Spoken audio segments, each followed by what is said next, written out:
jamani, ukiangalia the way reality mama anapojitoa, lakini kuna watu wengine wana vikundi kama taasisi hizo zinapokuja, kama leo imekuja anapojitoa. Lakini na wewe kama una kitu jamani, unakaribishwa kuja kutoa, na ni kwa sababu kutoa siku zote ni moyo, lakini si utajiri jamani. Tunaendelea mbele, lakini mama una moyo sana, lakini ni watu wachache ambao wanajitoa. Ngoja kwanza tuende kwa viongozi tuwaoji na wao wana kitu gani ambacho na wao wamekuja nacho kuja hapa katika kituo cha kulea watoto.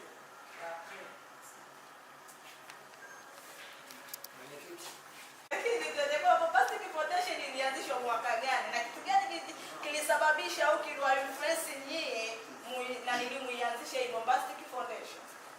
Ukiwatazama viongozi wenzangu wote ni watu ambao wako smart for death and everything. So ni watu ambao wana roho nzuri, yani kwa mfano siku ya leo ni Sunday, ndio? Ni siku ambayo mtu inatakiwa celebrate maybe na family, aidha na watu wake wa karibu, aidha kuna watu wengine inatakiwa wafanye usafi, aidha wafanye mambo mengine ambao wewe mwenyewe unaelewa unapokuwa nyumbani. Jumapili ni siku ambayo kwenye wiki nzima ni mchaka, isipokuwa hiyo siku moja tu. Umeona, kwa watu hadi kuacha shughuli zao na watu kuja huku, kwa sababu tumetoka Dar es Salaam. Kutoka Dar es Salaam hadi kuja huku na kurudi kwa muda ambao tutaspendi huku, maana yake tumeivunja siku nzima, si ndio? Kwa ni upendo ambao kila mtu kaufanya. Unaweza ukaona viongozi wamechanganya marika, kuna mama zetu, kuna baba zetu hapa, kuna vijana wenzetu.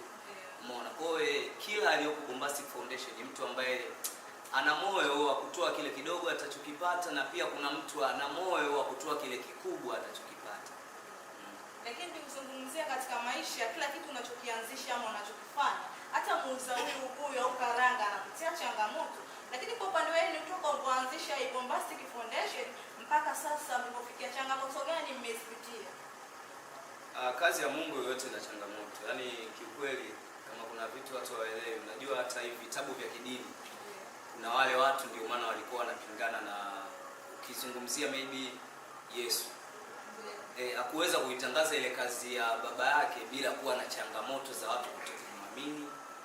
Ukizungumzia kwa upande wetu sisi Waislamu, kuna Mtume Muhammad hakuweza kuifikisha ile dini bila kupitia changamoto za wale watu kuwa wanamfifidha kupitia ile nia yake. So changamoto zingine, kuna changamoto za kuziongea ili public, na kuna changamoto ambazo sio za kuziongea, ila kiukweli kazi ya Mungu siamini kama kila unamfikishia swala uhitaji bana, tunaenda Amani kuwaona watoto wenye uhitaji mtu akaleta complaint, siamini hiko kitu, ila naamini kila ambaye anakuaga linamfikia ile swala anakuaga analipokea kwa ukubwa. Sawa kabisa. Lakini tukija kwa upande wa dhima ama maana dhamira ya Bombastic Foundation, kama tukizungumzia kama kitabu kina dhamira ya kuelimisha, kuburudisha, kwa upande wenu nyie dhamira ya kikundi chenu ama taasisi yenu ni kipi? Dhamira ni kurudisha katika jamii, kuipa jamii furaha. Unajua sisi ni watoto wa kimaskini. Kati ya viongozi mpaka wanachama wa kawaida hamna mtu ambaye kwamba tuseme benki ana milioni 100 maybe. Hakuna huyo mtu. So dhamira ni kurudisha katika jamii, na tuishafanya vituo tofauti. Pia uliniuliza kwamba ilianzisha mwaka gani. Ukiangalia kwenye nembo yetu hapo 2026. Kwa tuna dhamira ya kurudisha katika jamii. Pia tuna malengo ambayo huwezi kusema, unajua kuongea sio kutenda.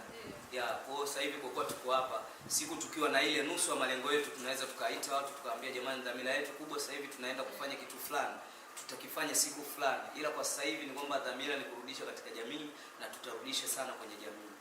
Asante sana. Lakini slogan, kuzungumzia slogan ni kusaidia watu wenye uhitaji maalum, ama kuna kingine ambacho mnakifanya bali na kuwasaidia watu wenye uhitaji maalum?